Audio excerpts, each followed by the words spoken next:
भूतकृते नमः ॐ भूतभृते नमः ॐ भावाय नमः ॐ भूतात्मने नमः ॐ भूतभावनाय नमः ॐ भूतात्मने नमः ॐ परमात्मने नमः ॐ मुक्तानां परमगतये नमः ॐ अव्ययाय नमः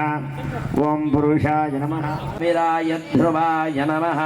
अग्रह्याय नमः ॐ शाश्वताय नमः कृष्णाय नमः ॐ लोहिताक्षाय नमः ॐ प्रतो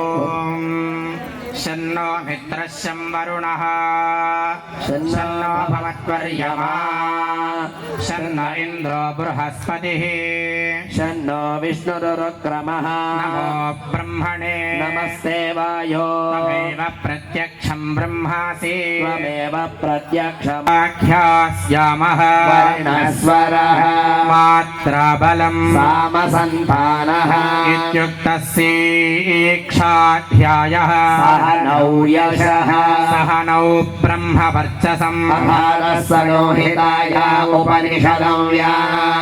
व्याख्यास्यामः पञ्चस्वधिकरणेषु अधिलोकमधिज्योतिषमधिविद्यमधिप्रजम् इत्यधिलोकम् ज्योतिषम् अधाधिवीर्यम् आचार्यः पूर्वरूपम् अन्तेवास्युत्तररूपम् विद्यासन्धिः प्रवचनगुं सन्धानम् इत्यधिविद्यम् अथाधिप्रजम् माता पूर्वरूपम् पितोत्तररूपम् प्रजासन्धिः प्रजननगुं सन्धानम् इत्यधिप्रजम् अथाध्याये गोपाया आवहन्ते वितन्वाना बाणाचीरभात्मनः वासादोऽसि मम गावश्च अन्नपाने च सर्वदा ततो मे श्रियमावह मशां पशुभिः सह स्वाहा आयन्तु ब्रह्मचारिणः स्वाहा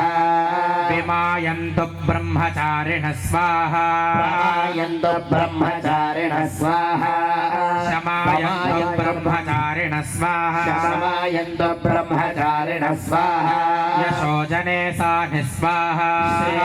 नवस्य सोऽसानि स्वाहा त्वा सर्वाणि ज्योतिगंशिमहीयन्ते भूरिति वै प्राणः अर्चः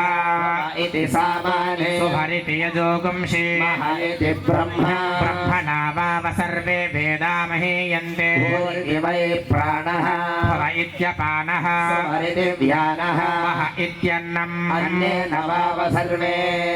प्राणा महीयन्ते तावा एताश्चतस्रश्चतुर्धा चतस्रश्चतस्रो व्याहृदयः आयो वेद सवेद ब्रह्मा सर्वेऽस्मै देवा बलिमावहन्ति स य एषोऽन्तर्हृदय आकाशः तस्मिन्नयं पुरुषो मनोमयः अमृतो हिरण्मयः अन्तरेण तालुके य एतस्तन इवावलम्बते सेन्द्रयोनिः यत्रासौके शान्तो निवर्तते यपो ह्यशीर्षकपाले यज्ञौ प्रतिष्ठते भुव इति वायौ वा देवो भव आचार्यदेवो भव अतिथिदेवो भव यान्यनवद्यानि कर्माणि तानि सेवितव्यानि नो इतराणि यान्यस्माकं सुचरितानि तानि त्वयोपास्यानि नो इतराणि एके चास्मच्छ्रेयागुंसो ब्राह्मणा तेषां त्वयासनेन प्रश्वसितव्यम् श्रद्धया देयम् अश्रद्ध